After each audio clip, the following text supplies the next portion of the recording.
कई समय पहले की बात है। कैलाश नगर में राम सिंह नाम का एक ब्राह्मण रहा करता था। राम सिंह के माता पिता की मृत्यु कई वर्ष पहले ही हो चुकी थी। जब से ही राम सिंह घर घर पूजा पाठ करके अपना भरण पोषण करता था। फिर एक दिन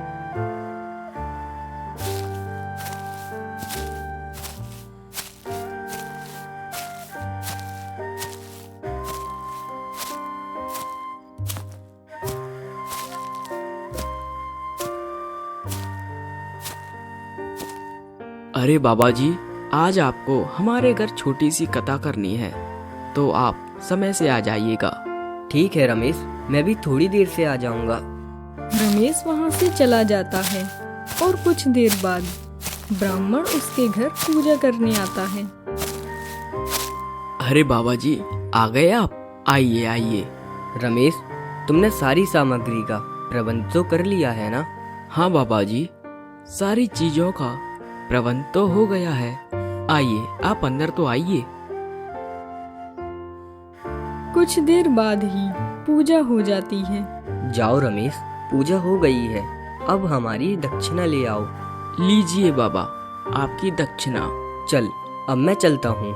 राम सिंह पूजा करके अपने घर आने लगता है।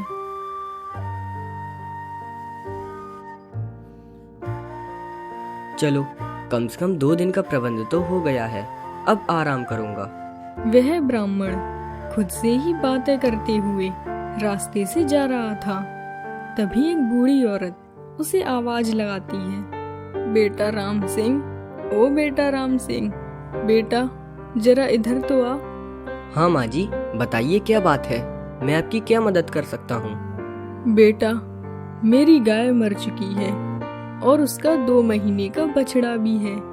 क्या तुम मेरी गाय के लिए पूजा कर सकते हो?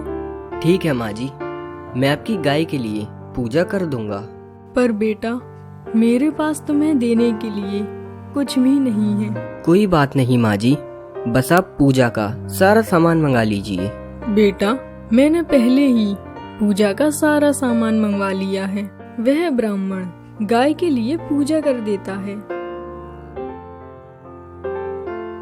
माँ जी, मैंने आपकी गाय के लिए पूजा कर दी है, अब मैं चलता हूँ।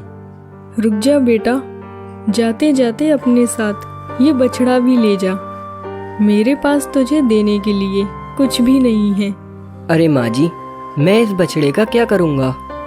अरे बेटा, जब तक इसकी माँ थी तो मैंने इसे रख लिया, पर अब मैं इसका क्या करूँगी? तू ही ले जा। चलो ठीक है माँ, मैं ही ले जाता हूँ इस बछड़े को।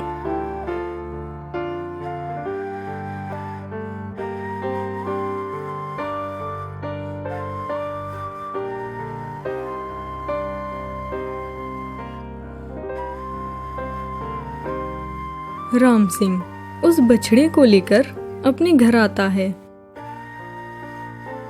चल बछड़े, तू यहीं बैठ और मैं आज से तेरा नाम हीरा रखता हूँ।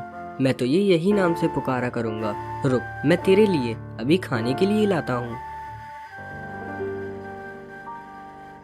राम सिंह कहीं से कुछ हरी घास लेकर आता है और बछड़े को दे देता है। वह गाय का बछड़ा उसी घास को खाने लगता है।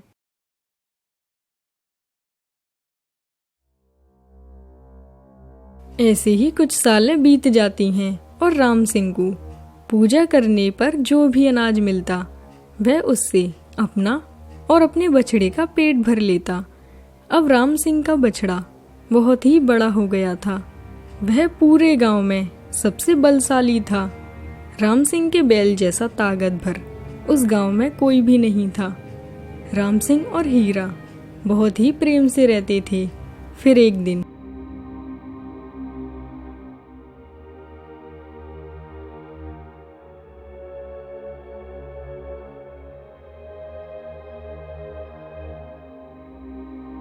चल हीरा, काफी दिन हो गए हैं, मैं तुझे झील पर लेकर नहीं गया। चल, आज वहीं चलते हैं। राम सिंह और हीरा दोनों झील पर जा रहे होते हैं।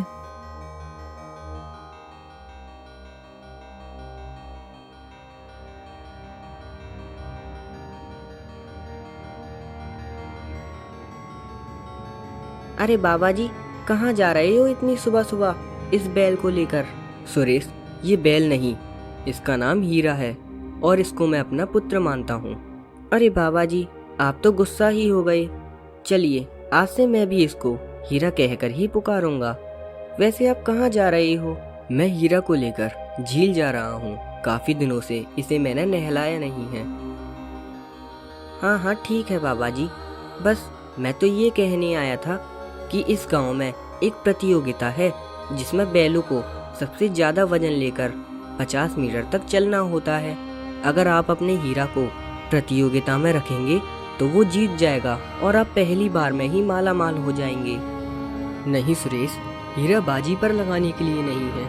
मैं जानता हूँ कि हीरा इस गांव में सभी बैलों से सबसे ज़्यादा बलशाली है, पर मैं हीरा को इस प्रतियोगिता में नहीं भेजूंगा। अब मुझे काफ़ी देर हो रही है, मैं चलता हूँ। राम सिंह बैल को लेकर झील चला जाता है।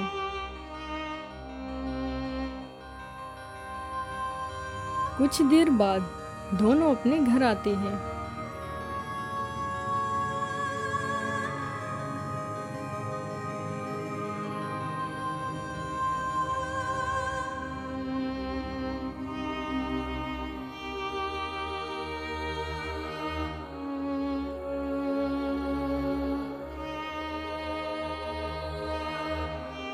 अरे हरिया, तुझसे कहा था ना दूसरे गांव जाकर एक मजबूत और ताकतवर बैल लाने के लिए, लाया कि नहीं? अरे सेठ जी, दूसरे गांव जाने की क्या जरूरत है? अपने ही गांव में एक मजबूत और ताकतवर बैल है ना। अच्छा, तुम सच बोल रहे हो? तो तुमने मुझे पहले क्यों नहीं बताया? अरे सेठ जी, कैसे बताता? मुझे भी तो उस बैल के बारे में कल ही पता चला है, और वो बैल किसी और के पास नहीं, हमारे ही घर के पास जो राम सिंह ब्राह्मण रहता है ना, उसी का वो बैल है। अच्छा, तो ठीक है, मैं कल ही उस ब्राह्मण के घर जाऊंगा और उस बैल की मुंह बोली कीमत देकर उसे खरीद लाऊंगा। हाँ हाँ सेठ जी, वैसे भी वो आपको मना थोड़ी करेगा।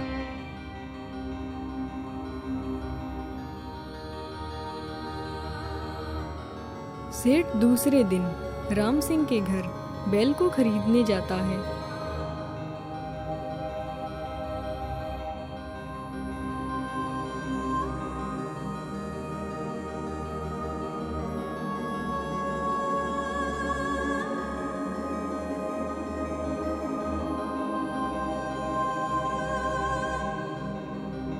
अरे राम सिंह, कैसे हो? अरे हाँ सेठ जी, मैं तो बिल्कुल ठीक हूँ। आप बताइए, आपके घर सब कुशल मंगल तो है ना? और कैसे आना हुआ आपका? अरे कुछ नहीं राम सिंह, वो तेरा बैल है ना हीरा, बस वही मुझे चाहिए। सेठ जी, अगर आप हीरा का सौदा करने आए हैं तो वापस चले जाइए, क्योंकि मैं अपना हीरा आपको नहीं दूंगा। देख ले राम सिंह, मैं तेरे बैल की मुंह बोली कीमत दूंगा। वैसे भी तू उस बैल का करेगा ही क्या? सेठ जी, मैंने एक बार मना कर दिया ना, मैं अपना हीरा किसी को नहीं दूंगा। और वैसे भी मैं हीरा को अपना पुत्र मानता हूँ और वो मुझे अपना पिता मानता है। तो सेठ जी, आप वापस चले जाइए और किसी दूसरे गांव से एक अच्छा बैल खरीद लीजिए। ठीक है राम सिंह, मैं चलता हूँ, पर याद रखना, ये बैल मेरा नहीं हुआ तो मैं ये बैल तेरा भी नहीं होने दूंगा। सेठ गुस्से से वहां से चला जाता है। वह मामूली सा ब्राह्मण अपने आप को समझता ही क्या है? वह जानता नहीं है मुझे, मैं करोड़ी मल हूँ, करोड़ी मल। पर हाँ, मैं उसके बैल को उससे दूर कैसे कर सकता हूँ? सेठ एक तरकीब लगाता है और वह राजा चक्रवर्ती के महल जाता है।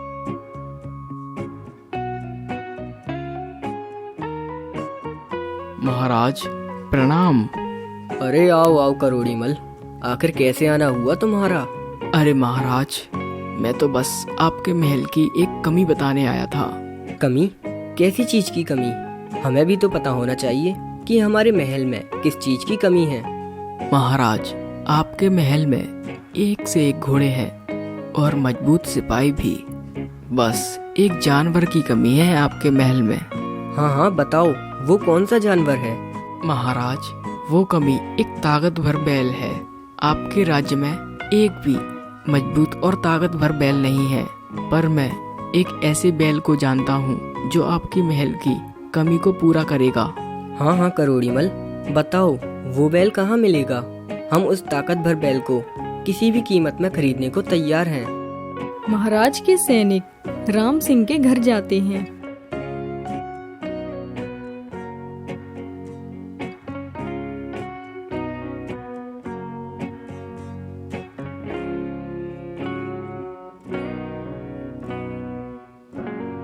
अरे सैनिक, आप आज इस गरीब ब्राह्मण के घर कैसे आना हुआ? बाबा जी, आपको महाराज ने हमारे साथ शीघ्र ही महल बुलाया है। आपको हमारे साथ चलना होगा। भला महाराज ने मुझे इतनी जल्दी महल क्यों बुलाया है? चलो ठीक है, मैं महल जाने के लिए तैयार हूँ। राम सिंह सैनिकों के साथ महल जाने लगता है।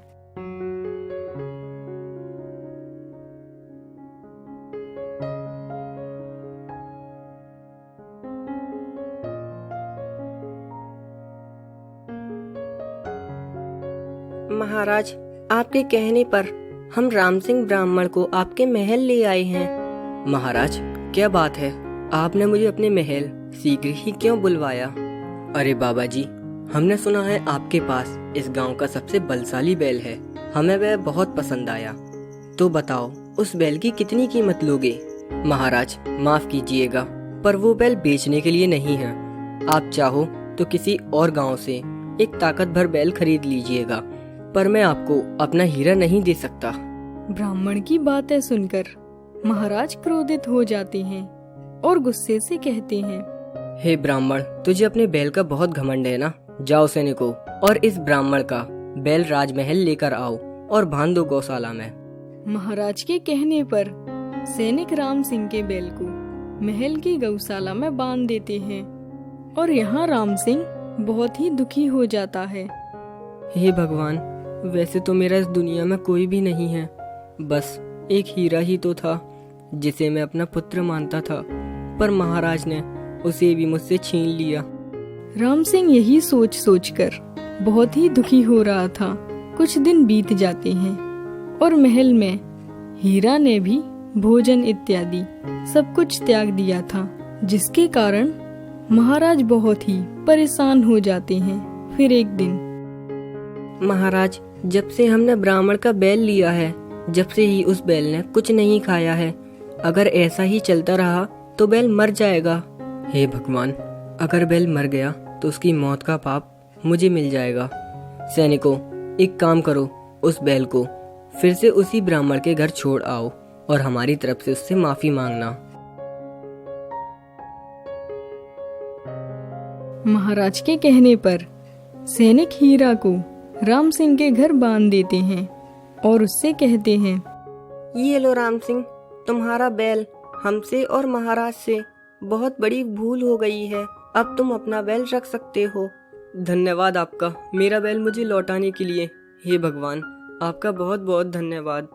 जिसके बाद सैनिक वहाँ से चले जाते हैं और राम सिंह अपने बैल को पाकर बहुत ही खुश हो जाता है। जिसके बाद सैनिक वहाँ से चले जाते हैं और राम सिंह श्याम को राम सिंह अपने हीरा से बातें कर रहा था। बेटा हीरा, जब तू महल चला गया था तो मैंने तुझे बहुत याद किया, और मुझे पता है तूने भी मुझे बहुत याद किया होगा। पिताजी, आप मेरा कितना ख्याल रखते हो। ये कौन बोला? कौन है? सामने आओ। डरिए मत पिताजी, मैं हूँ आपका हीरा। बेटा हीरा, तू बोल सकता है? हाँ पिताजी, मैं बोल सकता हूँ। अब जो मैं कहूँगा वो ही आपको करना होगा, ठीक है? कल सुबह तुम जमींदार के पास जाना और कहना कि मेरा बैल 2 बैलगाड़ी अकेला ही उठा सकता है, और जमींदार से कहना मेरे जीतने पर 1500 सोने की मुद्राएं देनी होगी। हीरा, अगर तुम हार गए तो मुझे भी तो सोने की मुद्राएं देनी होंगी। पिताजी, आप चिंता मत कीजिए। अब तक तो गांव वालों ने मेरी ताकत के केवल किस्से ही सुने थे, और अब वह मेरी ताकत का एक छोटा सा नमूना देख भी लेंगे।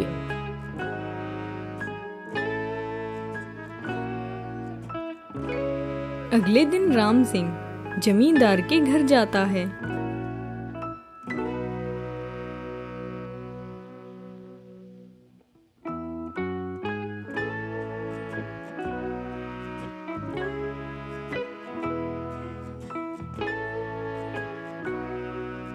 जमींदार जी, मैं आपके लिए एक चुनौती लेकर आया हूँ। मेरा बैल है ना हीरा, वह इस गांव का सबसे शक्तिशाली बैल है। मेरा बैल इतना शक्तिशाली है कि वह इस गांव के सामने अकेला ही 2 बैलगाड़ियों को उठा सकता है। हाँ हाँ राम सिंह, मैं सब जानता हूँ। माना कि तेरा बैल बहुत ताकतवर है, पर तू अपने बैल की इतनी बड़ी बड़ी डींगे मत हाँक। हाँ सेठ जी, मैं ठीक कह रहा हूँ। अगर मेरा बैल ये चुनौती पार कर लेता है तो आपको मुझे 1500 सोने की मुद्राएं देनी होंगी। मंजूर है? चल ठीक है, मुझे मंजूर है। यदि तेरा बैल 2 बैलगाड़ी को नहीं खींच पाया तो तुझे 1200 सोने की मुद्रा मुझे देनी होंगी, और साथ ही अपना बैल भी।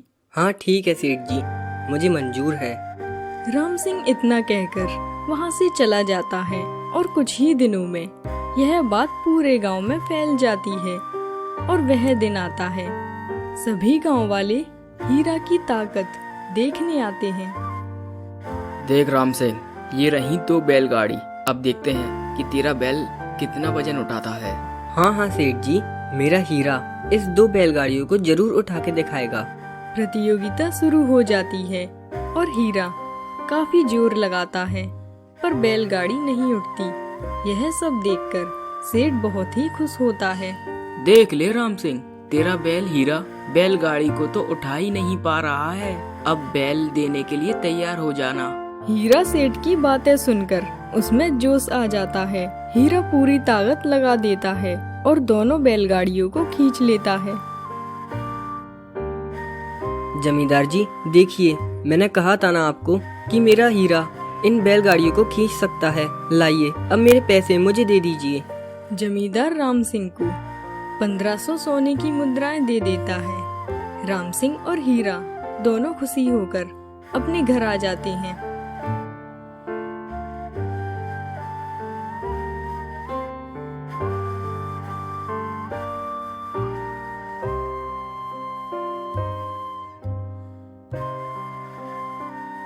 श्याम को जमींदार कुछ कसाईयों को राम सिंह के घर भेजते हैं, उसके बैल को मारने के लिए।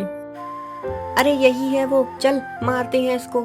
राम सिंह सो रहा था, तभी कुछ देर बाद उसे शोर की आवाज आती है। वो बाहर आकर देखता है कि कुछ गुंडे घायल पड़े हुए थे। राम सिंह समझ जाता है कि यह सब जमींदार का किया कराया है। राम सिंह फिर हीरा से कहता है, बेटा हीरा, तू कौन है? मैंने अपने जीवन में कई सारे बैल देखे हैं, पर तुझसा मैंने कोई नहीं देखा, क्योंकि तू साधारण बैल तो नहीं हो सकता। पिताजी, मैं अगले जन्म में एक ब्राह्मण था और शिव जी की पूजा किया करता था। एक दिन किसी यजमान ने मुझे उपहार में एक गाय दान की, जिसका एक छोटा सा बछड़ा भी था। मैं उन दोनों को अपने घर ले आया और रोज मैं गाय का दूध निकालकर अपने परिवार वालों को पिला देता था, और जिसके कारण बछड़े को बिल्कुल भी दूध नहीं मिल पाता था। समय बीतता गया और बछड़ा कमजोर भी हो गया। दूध न मिलने के कारण एक दिन बछड़े की मृत्यु हो गई। बच्चे की मृत्यु के कारण गाय ने भी खाना पीना त्याग दिया और कुछ दिनों बाद ही गाय भी मर गई। उन दोनों मासूम जानवरों की हत्या का पाप मेरे सर लग गया और मैं इस जन्म में बछड़ा बन गया। मैंने पिछले जन्म में कुछ अच्छे कर्म भी किए होंगे, जिसके कारण मैं आपके घर आ गया हूँ और मेरे सारे पाप भी कट रहे हैं। कोई बात नहीं हीरा, अब से हम दोनों पुत्र और पिता के समान रहेंगे। राम सिंह और हीरा बहुत खुशी खुशी रहने लगे।